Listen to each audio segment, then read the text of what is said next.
Well, it's hard to believe, but soon the kids will be headed back to school. Hi, I'm Rob West. Are you ready to get the new school year started on the right foot? Could you use a few tips? Well, you're in for a treat. Crystal Payne joins us today with some great advice to make your back-to-school experience easier. And then it's on to your calls at 800-525-7000. That's 800-525-7000. This is Faith and Finance Live, biblical wisdom for your financial journey. Well, many of you already know Crystal Payne, the creator of MoneySavingMom.com. For years, she's helped busy moms and dads save tons of money and keep their lives organized and on track. Crystal, great to have you back with us. Thanks so much for having me. So we're talking about getting the kids ready to return to the classroom in a few weeks. Of course, the first thing that comes to mind is how expensive that will be this year, especially with inflation. So why don't we start there, Crystal? How can folks stay on budget as they buy everything from clothes to crayons and maybe even a computer here and there? I would really say to start with the essentials. There's so much that you could buy, but what do you really have to buy and what is in your budget? And if your kids are older, I really challenge you to involve them in the process. We actually give our teens a back to school budget for clothes, and it's their responsibility to figure out what they want and need and then to stick with the budget. And sometimes they end up spending some of their own money to buy something else. And this has just been really helpful for them. I also say to look into whether your school offers a package deal with all the back to school products you need. Sometimes it's actually less expensive to just buy that. And then you don't even have to worry about going to the different stores to get what you need. And it will save you a lot of time. And then also follow MoneySavingMom.com. We are sharing all the best deals on school supplies, back to school clothes, uniforms, backpacks, lunch boxes, and even those laptop computers. Excellent. MoneySavingMom.com is where to go. All right. What about tax-free weekends? Most states have them now. So how can we make the most of them? I would check right now to see if your state offers it, when it's going to be, and what is covered under it, because different states have different rules, what will be tax-free and what won't. And then look at your budget to see what you have to spend and then decide whether you want to purchase some other extra items. Like maybe you could replace a laptop if electronics are included, or buying extra groceries if groceries are included. It's a great opportunity to save money on things you are already planning to buy, even if it's not even something for back to school. Yeah, that's great advice. Now, I thought getting the kids involved, to your earlier point, made a lot of sense. What about taking them with you when you actually do the back to school shopping? You know, I would say it depends upon whether you've practiced self-discipline and sticking with a budget. If they are the kind of kids that they're going to go to the store with you and want all of these things, then probably leave them home. But I would challenge you that you need to start working with them on this. You need to start prioritizing this in little ways. We start when our kids are 3 and 4 years old, giving them opportunities to earn money by doing extra chores. And then they take that money to the store and they get to pick out what they want to buy. And then they go up to the cash register and they check out. And it's just teaching them how to handle money on the small level, teaching them the value of money so that as they grow older, they're going to understand it. And hopefully it's going to save them some bigger mistakes. That's great. All right, let's talk about routines and rhythms. What do you have for us there as we return to school? One of the things we like to do is we don't wait until the night before school to be like, oh, we need a new routine. Really start planning it, talking about it, thinking through what's realistic for your family, for each person in your home a few weeks before, and then start practicing it. Start waking up at the time you need to wake up. Start pretending like you have to get out the door by 6:30 or 7 and get into the rhythm early. That is going to make it so much easier when you actually have to make that transition. And also I talk about in my book, The Time-Saving Mom, that a successful morning begins the night before. So do as much as you can the night before to set up the next day for success. Laying out clothes, packing lunches and backpacks, prepping and planning breakfast. It's going to give you a huge head start on the next day. Crystal, that is so good. All right, in the midst of the busyness, how do we stay spiritually balanced? I think the biggest thing, start your day with prayer. Remember that God has everything you need to do everything He's called you to. So rely upon Him, release your worries and your stresses to Him. Start from that framework. Oh, that is so good. Crystal, that was short. We're going to have you back, but it was really powerful, and I think it will set our listeners up for success as they head back to school. Thanks for stopping by. Thanks so much for having me. She's Crystal Payne. For more great ideas on how to save money, go to moneysavingmom.com. Well, we're going to take a quick break. When we come back, we'll be tackling your financial questions today on any financial topic. 800-525-7000. We'll be right back.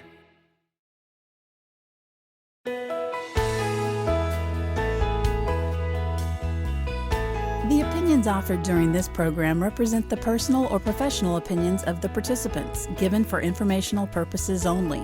Any information provided is not intended to replace advice from a financial, medical, legal, or other professional who understands your specific situation.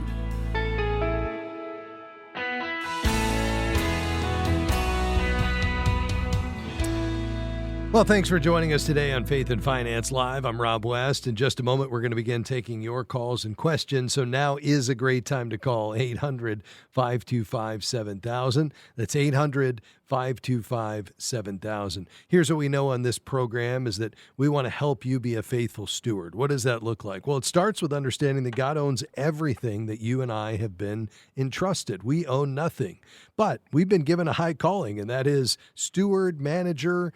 It's most clearly translated household manager in the New Testament. If you look at the word for steward, that means we don't own it, but it's been entrusted to our care. So our goal is faithfulness. In order to manage something entrusted to you, you have to understand the master's wishes so you can reflect those in how you manage the master's resources. Well, we look to God's word for that. And so as you navigate your financial life and you take this good gift of money, which can be a rival to our hearts, but if we put it in its proper place as a tool, well, it can become an incredible gift, a blessing for us to love and serve others, to proclaim the gospel as we invest in kingdom activities. It can be a blessing as we enjoy it or have a wonderful meal or a celebration with family and friends. That's what God intended, but it means we live within our means and we avoid debt and we have some margin and we give generously. And as you navigate your financial life, we want to help you with those practical issues that come up. So if you're thinking about something today and we can help, call right now, 800-525-7000. Again, that's 800-525-7000. We'd love to hear from you. Let's dive in today. We're going to begin in Chicago and we'll talk to Judith. Go right ahead. Rob, I have some investments in a investment company, and I don't know anything about tax planning. So now I'm finding that I'm paying a lot of taxes at the end of every year, and I don't have any 401ks or what's that other one? Oh, can't remember. Anyway, an IRA maybe? Yeah, IRA. I have, they have me in some mutual funds. I have some CDs, some online bank accounts, and I'm finding that, they seem to sell and buy too much so that I've done pretty well. But in the last several years, I'm just paying too many taxes, and I know nothing. I never learned anything about tax planning. Can you direct me to somebody or some place that I can talk to and have them help me with the tax planning? Yes. Yeah, absolutely. I think that could really benefit you here, Judith. Having that CPA or tax professional that can review why you're paying so much in taxes and identify opportunities you might be missing. And there's an opportunity to coordinate the investments and the taxes. And so you want to make sure that your financial advisor is considering the tax implications of the investment decisions that are being made. Many people have good investments, but poor tax coordination. And, that can look like using something called tax loss harvesting in a taxable investment account where you're offsetting gains with losses and you have an intentional strategy there. You can hold investments long enough to qualify for the lower long-term capital gains rates, which come by owning an investment at least a year before they're sold. You can look at tax inefficient investments, things like, taxable bonds. And, you could look at things like that. You could also do, once you're 70 and a half, if you're not there yet, you could look at something called a qualified charitable distribution, although I think you said you don't have an IRA, so that would not apply. So those are the kinds of things you would want to look at. And if there's an advisor involved in this, I think just having that conversation and making sure that advisor is working alongside your tax professional so there's good coordination here. So you have an advisor, but you don't have someone who is actively working with you on tax planning. Is that what I'm hearing? Yes, and I have talked to my investor, and he doesn't really seem to, he just does what I tell him, which I don't really know exactly what to tell him, but I tell him, I think the mutual funds you have me in are buying and selling too often. So then he'll say, okay, well, I'll work on that. But, he really doesn't seem to have any help as far as tax planning. So I think I need someone in addition to that person, because he will do what I ask him, but, I don't know what. Yeah, So, and that doesn't sound like a great scenario. I mean, I don't want to automatically assume this is not the right fit for you, but a good financial advisor should absolutely be thinking about the taxes as a part of your overall financial plan, and that could include tax-efficient investments, again, being mindful of capital gains, using strategies like tax loss harvesting that I mentioned. So, although they may not be licensed tax professionals and don't prepare returns, they typically will think about the tax implications and then at the very least be in coordination with your CPA, but should still be tax aware and considering the tax consequences of investment decisions. It sounds like in your situation, and maybe this is the way it was designed originally, I'm not saying this advisor is doing anything wrong, but it sounds like you're making most of the decisions here and directing it rather than the advisor telling you how it should be done in light of your goals and objectives, but really leading the way in both the investment side and the tax side. So I think you've got a couple of options. If you have a long-standing relationship that you're happy with, and this is a trusted advisor that you want to continue doing business with, great. We need to bring a tax professional to the relationship that can coordinate with the advisor. If you're open to a change, perhaps there's an advisor, who could be a little more proactive, and maybe you would benefit by somebody who, could bring a little more intentionality to the relationship rather than just being reactive, instead being more proactive. And if you wanted to consider a change, I would probably look for a certified Kingdom advisor there in Chicago. You could go to findacka.com, and there's a ton of CKAs that are amazing right there in Chicago. So that would be the second option. Does that all make sense, though? Yes, but the Kingdom advisor, what would he be doing, or she?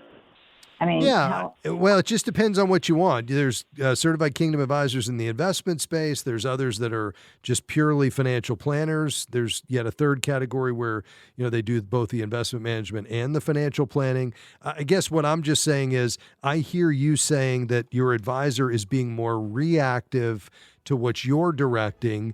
And if you want an advisor who's a little more proactive that could do the financial planning and the investments, but really with an eye toward the tax planning without you having to tell the advisor what to do, that is available. That's in fact what most advisors do. And so if a change was required to get that, that's where you may want to look at some other alternatives. Otherwise, if you're happy with your advisor, maybe you just engage a tax professional separately and then just have the two coordinate together. So you'd only want to look at a CKA to replace your current advisor if you felt like there was more you wanted out of the relationship and you were not happy with what you were getting currently. Judith, I hope that helps. We appreciate your call today. God bless you. A quick break and back with more questions right after this. Stick around.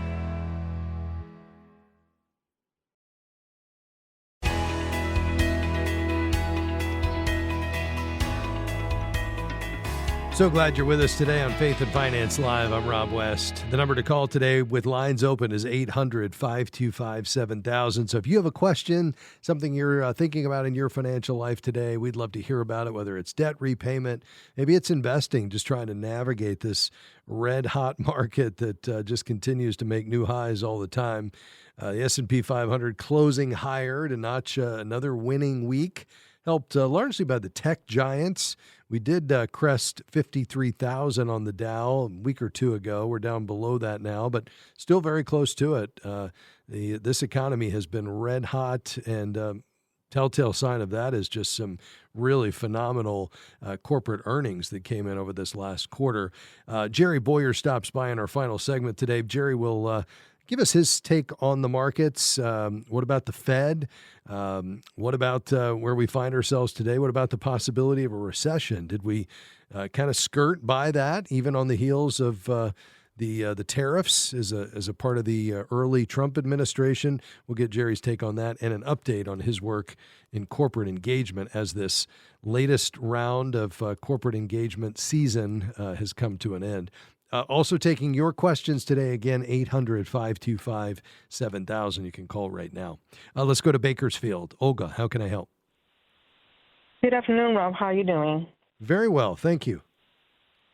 Rob, I have, two questions.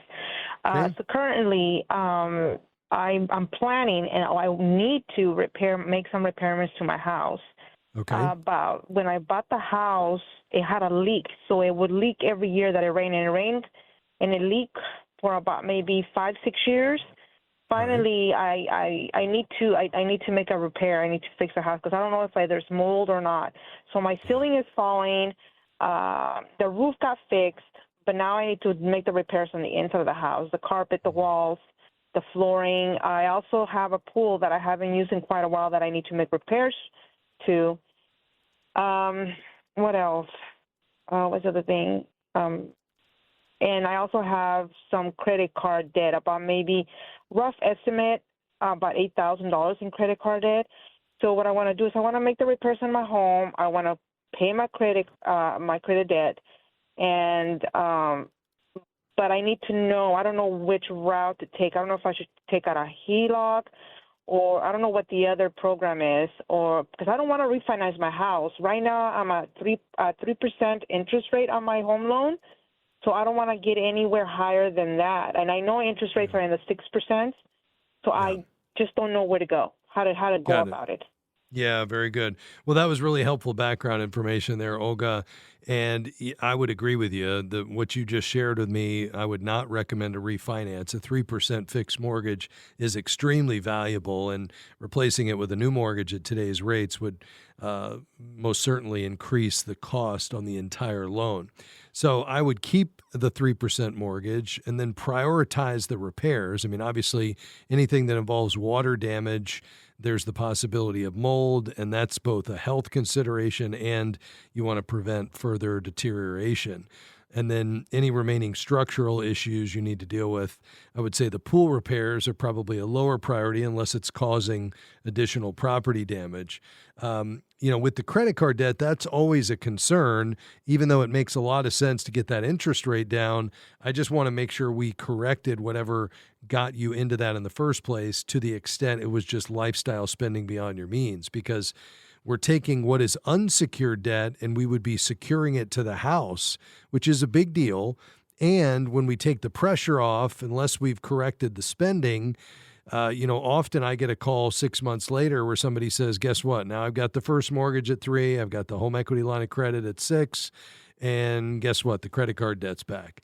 And so that's the last thing I would want, as much as I would love for you to get that interest rate down. So what I would probably do is keep the first mortgage the way it is, get the home equity line of credit, assuming you can afford to service the debt, but I wouldn't, use that beyond what you need to use it on. Certainly fixing any mold or water damage, things like that, that seems like a must. Anything else that's structural, maybe on the pool, but again, that one may be a wait on. That's up to you. The credit card debt, I would probably leave right where it is, but slide it into a credit counseling program so that you're not securing it to the house.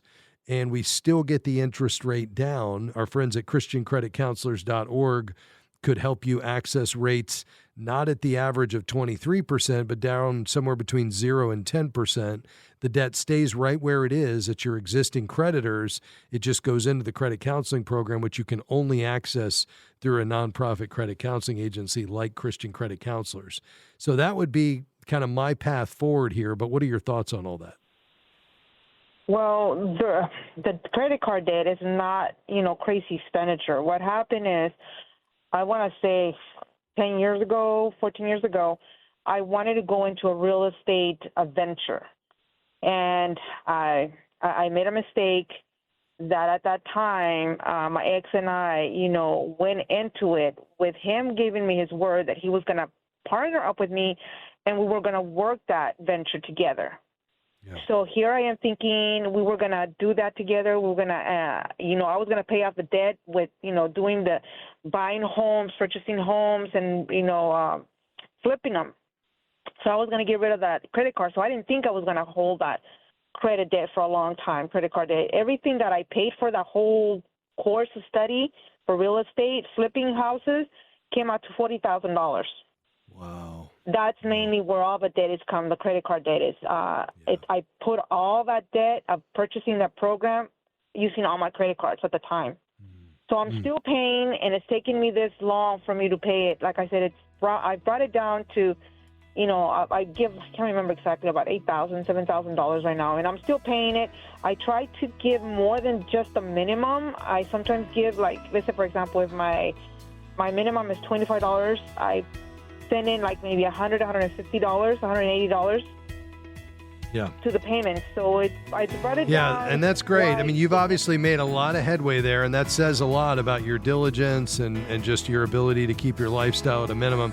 I'd still be less inclined for you to secure that to your home, because if something comes out of left field, now all of a sudden your home is at risk. So I would still take that $8,000 and slide it into credit counseling, get the interest rate down, and you can pay extra the same way. Stay on the line. We'll talk a bit more off the air. We'll be right back.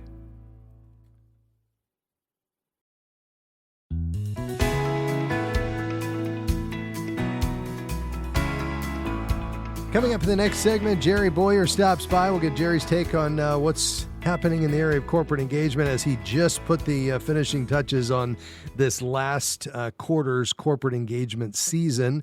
We take a breath, we'll celebrate some wins, and then Jerry and his team will get ready for next quarter. Also, we'll get Jerry's take on the markets, which were generally positive today, although modestly, as the market is shrugging off the news that perhaps we're going to be in this Iran war for quite a bit longer. We'll see. Jerry's comments on all that straight ahead. Taking your calls and questions today at 800-525-7000. Let's go to Florida. Marie, how can we help? Thanks for taking my call. Sure. How does one start investing at age 67? Yeah. Tell me a little bit about your situation. So it's sounding like maybe you don't have any retirement plan to speak of? Correct, but I am debt-free. Okay. I have a good income, and I have about $97,000 between emergency fund, savings, and checking. Wow, well done. That's great. Do you have access to a retirement plan at work? No. Okay. Do you work full-time? Yes. All right. And are you single or married? Married. Okay. And does your husband have a retirement plan? No, we don't have. Okay. But is there one available if he wanted to participate in it, or your businesses don't make one available? The businesses do not make it available, yes. I see. Okay. And are you all self-employed, or do you get paid by W-2 employees? We get W-2. Okay, got it. All right. Well, let's just celebrate the fact that you're debt free. That's amazing. Let's celebrate the fact that you've got a lot of margin. You've got a lot of cushion in your emergency savings. $90,000, probably a little more than you need. We need to get some of that working for you, but you don't have any retirement investments, and so the focus should be on preserving your purchasing power, which means we have to take what God has entrusted to you and grow it for the future, but without taking excessive risk. I think, at 67, the goal isn't to hit a home run with your investments. It's to build a portfolio that can grow over time, leveraging the nice income that you have right now for the remaining working years that you have, so that someday that nest egg that we can put aside can provide income and keep pace with inflation. Because you're still working, you could contribute, each of you, to an IRA, an individual retirement account, and you could put in each $8,600 into, let's say, a Roth, which is a kind of IRA, a Roth IRA. You have to have at least that amount of earned income, and you're not able to put in more than $8,600, but given that you're 50 or older, you could put in up to $8,600. So, what I would do is look at least doing that. I mean, between the two of you with two different Roths, that'd be $17,200. And then you'd want to get that invested. And then I think you could take whatever portion of the $90,000 that is not considered your emergency fund and put that to work as well. And then over time, we can add that, to the Roth IRA as you're able. You're going to have to wait until the next tax year. But as soon as January rolls around, you can make another contribution. In terms of the emergency fund, what do you all typically spend on a monthly basis?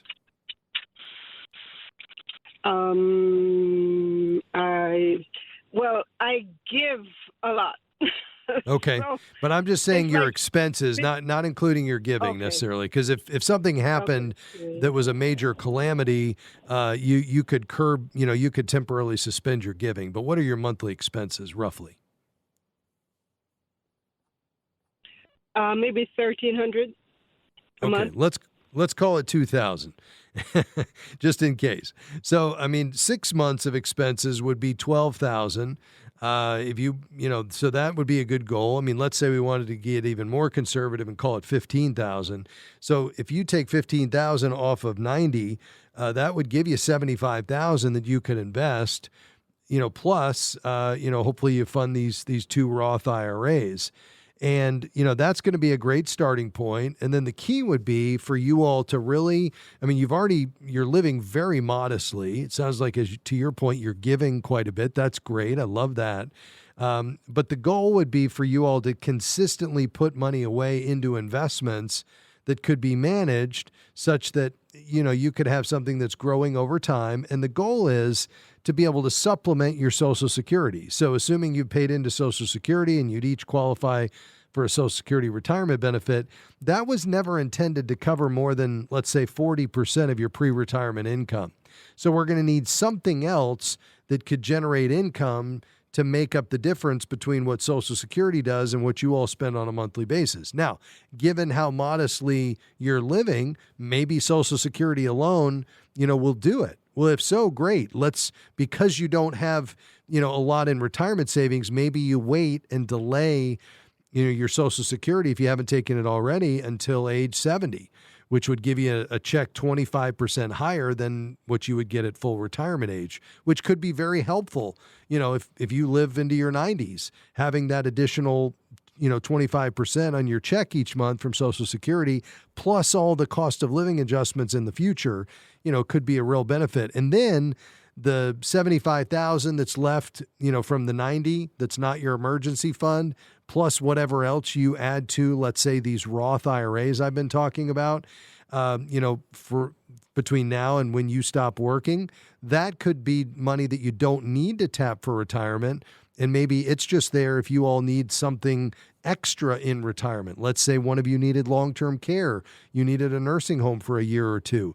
That's what this could be for. So, we want to have as much guaranteed income as possible, and then we want to have the nest egg to fall back on if you need it. Does that make sense? Yes, but what I was thinking, my husband would not take retirement anytime, maybe till his 80s, depending on his health, and take my retirement Social Security amount and use that directly to do investment. Yeah, the challenge with that is, I mean, it's not a bad idea, but if you're healthy, then you're going to get a guaranteed 8% a year increase in your Social Security by waiting. And you're not going to find a guaranteed 8% in the market. So if you take that and invest it, hoping to get 8%, maybe you'll do more, but there's not a guarantee. You might lose something. Whereas if you delay the Social Security because you don't need it, because you and he are going to continue to work and you're living so modestly, that guaranteed 8% that the Social Security Administration is going to give you for every year you wait beyond full retirement age up to age 70 is a pretty nice benefit, especially for somebody in your situation where you don't have a lot of retirement assets. So getting that monthly checkup as high as you can is going to go a long way. Does that make sense? All right. Yes. Thank you. Yeah. But it may require that you work a little bit longer than you were planning. And at the end of the day, you've got to make that call and be comfortable with that. So it's just at least something to consider as you're thinking through all of this. Hey, Marie, thank you for your call today. Listen, you're doing a great job. Well done on being debt-free and having so much savings. Now let's build a little retirement nest egg, and you guys will be in good shape. Call anytime if I can help. This is Faith and Finance Live. Paul's been holding, Tanya's been holding, plus Jerry Boyer's going to stop by. We've got a lot to cover in our final segment. Don't leave us now. We'll be right back.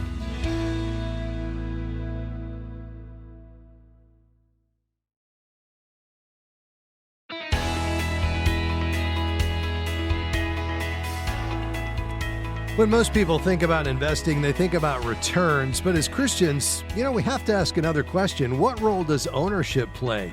Well, corporate engagement is the idea that shareholders aren't just passive investors, they're owners. And owners have both the opportunity and I'll say the responsibility to influence the companies they own in ways that promote sound governance and human flourishing and biblical values. Well, we just wrapped up corporate engagement season. We take a breath, and Jerry, I guess we celebrate some incredible progress, huh? Yes, really incredible, incredible, literally, hard to believe. I'm an optimist by nature, and it went better than I expected. So we engaged with companies we had about 140 meetings, a little bit more than 140 meetings with executives of publicly traded companies, most of them very large companies, and did almost 90 proposals on behalf of shareholders, which I think made a couple things. One, I think this year, of all the shareholder proposals that are related to E&S, environmental, social issues, I think we were the largest representative of shareholders on those issues. Not just the largest on our side of the aisle, but the largest in general.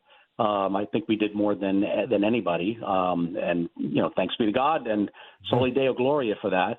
But people didn't see about half of them because they were withdrawn by the shareholders, because we recommended a withdrawal, because the companies, either made a change in response to the engagement or revealed that they had already made a change. In other words, we come to them and say, hey, we think you should reconsider your relationship with the Human Rights Campaign. And they say, well, we did. And we dropped out earlier this year. And sometimes it's hard to tell because maybe we talked to them about it this year. So that a lot of times companies will say, well, we did it, but not because you talked to us. Hey, okay, whatever gets through the day. All that matters is that you're back to business and you're not aligned with any of these risky extremist organizations that corporate America kind of went for in a kind of a mass kind of a social mania way around 2020 through 2023. So the big trends were that they got out of associations with a lot of these groups. And I think, mostly the Human Rights Campaign, the Corporate Equality Index is their annual survey, and companies either cooperate with it or they don't. And 2/3 of companies that used to cooperate said we're not cooperating anymore. Now, you can grade us if you want, but you're gonna do it without our help. To get 100 score from them, You need to vet suppliers according to LGBTQ ideology. So, in other words, when you're deciding who to buy from, you don't just say what's the best quality product at the best price. You also have to know that they're, doing training on cis privilege or things like that for their employees. And you also have to cover puberty blockers for the children of employees, which is a position that 7 out of 10 Americans just completely oppose. Yeah. And if you ask the rest of them, well, okay, how about the other 30%? Do you think it's okay? How about with your money? With your shareholder money, I think a lot of them would say, oh, wait a minute. No. I'm saying someone else can do it, but I don't want my shareholder money going for it. So we engaged on that issue a lot, and a lot of companies don't get the 100 from HRC. They don't participate anymore. The other was the Southern Poverty Law Center. Now, we've been engaging about the Southern Poverty Law Center for something like 3 or 4 years. And when you talked about this topic 4 years ago, people looked at you like you were some kind of moral monster. How can you possibly be, questioning this organization which helps fight the Nazi Party and the Klan? And the answer is, well, we didn't fight it back then. But something happened where there was a corruption that came into the organization, which liberal and conservative and moderate media has all pointed out, where they were able to start identifying mainstream Christian organizations like James Dobson, for example, as hate groups.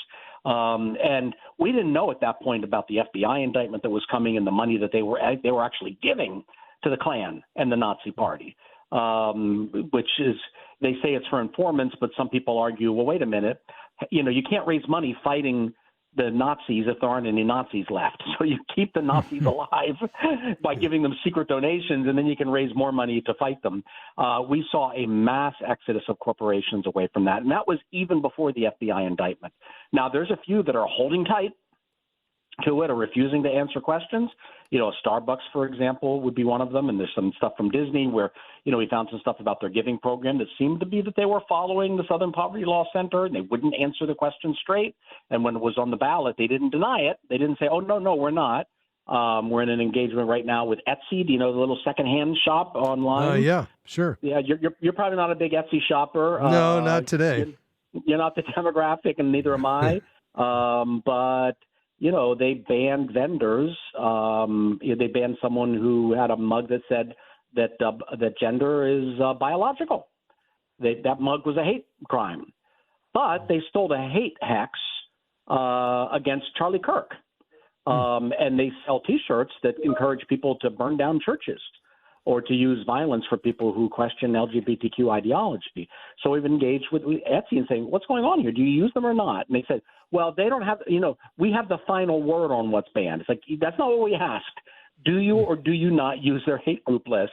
And we're still waiting for an answer. So we're waiting for delivery from Etsy for their secondhand answer, their homemade answer about whether or not they, use Southern Poverty Law Center. So what we saw is that companies were basically fleeing these groups en masse. 2/3 of Fortune 500 companies now aren't working with Human Rights Campaign. The other thing is we're seeing a lot of companies reverse positions where they discriminated against churches or religious ministries in their employee match programs. A lot of companies, some of the largest companies in the world, I can't name all of their names because some of them don't want to be named, and we're going to try to honor that. Some of the big and financial companies, but some are willing to be named, like Bank of America said, you know what, this is a really elegant solution. We just talked to one company this week, it isn't public yet, and they said this is actually a really good idea because when we decide, when we're deciding what's a worthy charity, every time we say yes to a charity, somebody else complains. But when we're not deciding, when we just say, if the IRS says it's a bona fide 501c3 tax-deductible charitable corporation, then we can just point and say, look, the IRS says they're okay. Yeah. And so the way I said it to them is you only have to make one tough decision, which is if something has a designation letter from the IRS that they're a genuine tax-deductible charity, then you'll match to them. And some people will complain, or you have to defend every time you take someone on or off the list, and it goes on forever and ever. So they said, you know what? It's a lot easier just to go with whatever the IRS says. And so that's one of the biggest companies in the world that said that just a couple of days ago. And there was a lot of that this year as well. And every time they say no to one of those, they actually get to focus on the main thing that they do, making widgets or whatever services they provide, right? Yeah, exactly. And, what they've always argued is, look, we do these charitable matches because it's an employee benefit. We want our employees happy. To which I say, okay, if you're respecting your employees, then you respect their decision. So if an employee wants to give to the ACLU, which was not my favorite and probably not the favorite of most people listening right now, or the American Atheist Foundation, again, not one of my favorites, you honor that, that's fine. But if someone wants to give to Turning Point or to James Dobson, Family Research Council, or to a church, well, you're going to honor that? Or do you honor some employees more than others? And how do you decide who to honor? And right now, the policy is if they're conservative or they're Christian, they get less honor than if they're part of a, quote, disadvantaged groups. And do you really want to be sending that message? And a lot of them have said, no, we don't want to be sending that message. And so we're changing our policy. Who knows how many millions or tens of millions of dollars were just freed up in this past season of corporate engagement for Christian employees, and Jewish employees and Muslim employees too, because yes, match to the synagogue, match to the mosque. Now, you don't match to something that's on a terrorist list, but 501c3s, you can't be a 501c3 if you're on the terrorist watch list. Millions of dollars have been freed up to go to religious charities. There's some that still are dragging their feet on that. It's like, okay, great. See you next year. Yeah, right. We'll be back. Jerry, well done. Your team deserves a short vacation because you got to start getting ready for the next earnings season, but you're doing a great job, my friend. Hey, we've got just about a minute left. Give me a quick just kind of flyover of this market. I mean, we had Dow 53,000 the other day, and, we have, just sky-high market indexes, I guess, led by tech gains in most cases. But what do you just kind of make of where we find ourselves? Right, and the switch is tech gains. We're kind of working our way back up the supply chain. And I think this happens anytime that you have a huge flow of wealth and arguably a bubble that someone says, okay, we know the big name. And then it's like, well, wait a minute.